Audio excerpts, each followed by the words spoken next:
Mahirap lunukin ang nangyari kamakailan sa pamilya Lazaro na na-caught on cam. Sa video, makikita ang isang batang babae na kumakain ng bigla siyang naubo, sabay takip sa kanyang dibdib.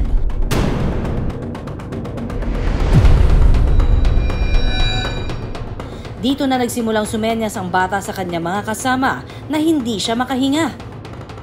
Tumalikod siya, akala ko yung the usual nga na nasa mid lang. Tapos papunta niya dun sa may kumukuha siya ng baso. So, nabasa ko yun na yun yung universal sign for choking. It started making me not really making me breathe. Uncomfortable at the neck. It made me have a very hard time breathing. So I quickly ran and tried getting a cup. Well, that's what I usually do whenever I normally just choke a little. Dahil inakalang nabubulunan lang, ikinuha pa siya ng kanyang kuya ng tubig.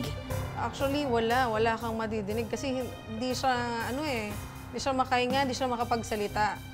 So, nakita ko na nagagaganon siya. So, tumakbo na ako nun.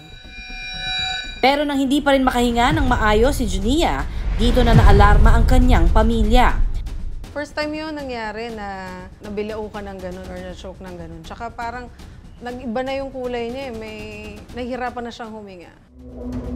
Ang biskwit palang kinain, bumarak sa daluyan ng hangin ni Junia. Karaniwan, sa esophagus dumidiretso ang ating mga kinakain. Pero ang nangyari sa bata, dumiretso ang pagkain sa kanyang trachea o daanan ng hangin. Wala siyang boses, tapos merong parang choking sensation, tapos parang gumaganon siya. So, more likely it's in the airway. So, dapat yan, ma-attentionan natin yan. Umabot daw sa halos 30 segundo na nawala ng hangin ang bata. Airway yan, ibig sabihin yung hingahan po talaga niya, mababarahan po. And it can be a matter of minutes or hours. Magkaroon tayo ng problem, magkaroon ng loss of consciousness because of wala ngang air yung patient. Mabuti na lang at to the rescue ang tiyo niyang si Ayan. Pagpunta ko sa kanya doon, so nag-tap muna ako sa back niya, nag-blow ako sa back niya. Sabi ko, pambata to. So, yung Heimlich maneuver nga na para sa edad niya. Siguro mga naka-apat yata kami gano'n. Tapos yun, sabi ko, okay ka na. Ang laki nung ginhawa. Lumabas talaga siya. Mabuti yan kasi kaya niyang sabihin kung anong nangyari. Natuturo niya. So ang ginawa niya is parang naglagay siya ng dalawang arms niya doon sa harap ng dibdib ng patient and then tried to do a Heimlich maneuver.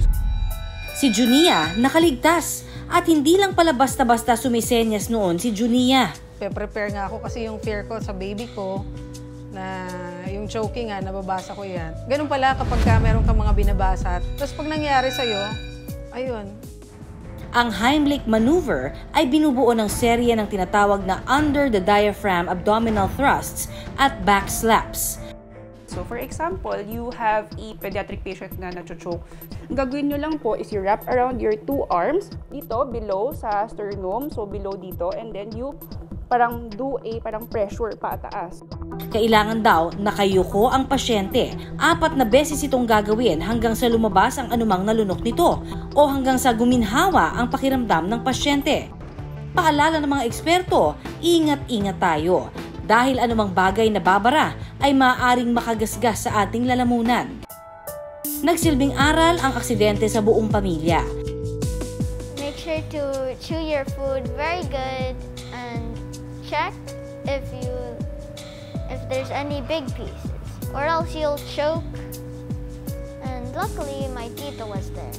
Ang pinaka naging lesson sa family namin is talagang kailangan may alam kami, bawat isa sa amin. Samantala, balik tayo sa kaso ni Baby Axel na nakalunok ng hikaw. Ang bata, kinailangang obserbahan ng 24 to 48 hours kung mailalabas niya ang hikaw sa pagdumi. Hikaw siya, so hindi siya toxic.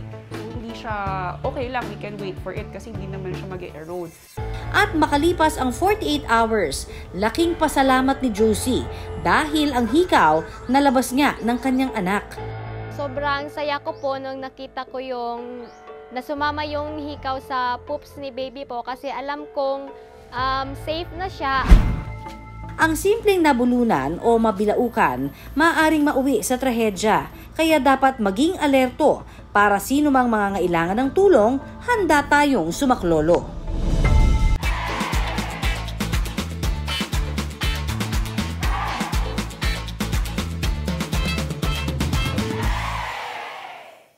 Maraming salamat sa pagtutok sa Pinoy MD. Para po sa iba pang kaalaman tungkol sa ating kalusugan, mag-subscribe na sa GMA Public Affairs YouTube channel. And of course, don't forget to hit the bell button for our latest updates.